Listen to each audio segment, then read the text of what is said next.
panguva ino vanhu vaifomboita zvakasiyana-siyana vachiti vipi Constantine Chiwenga is sharpening and preparing himself for 2028 kunyazozikanwa kunzi according to the constitution aiwa zvinozikanwa nevanhu kunzi vipi Chiwenga ndo vari kufanira kusucceeda mutungamiri wenyika.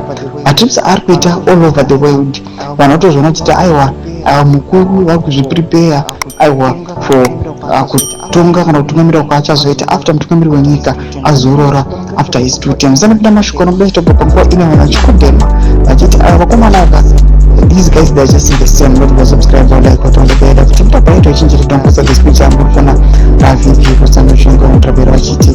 The general concludes on his presidenting tour. Mr. Chiwenga can't wait to take over from Mr. Mnangagwa. Mugabe, Mnangagwa, Chiwenga, Mohati, Mchangwa, Mchinguri, same. They belong to the old Madalas of Zanpef Club. Hapana zvichwa zvinobuda kuzano kubvira 1980 vachingorongwa nyika. Zimbabwe needs a young government.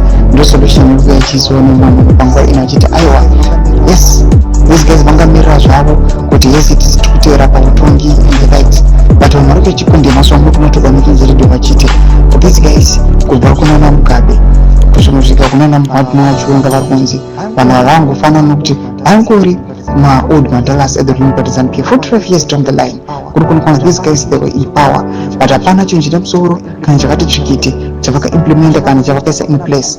Vasvika vari kubuda chitoko panapa panguva ine vanhu vari kubuda kutambudzika vachiti the solution to this problem ndeyekuti ngakungoiswa government yevechidiki, ngakuiswe a young government.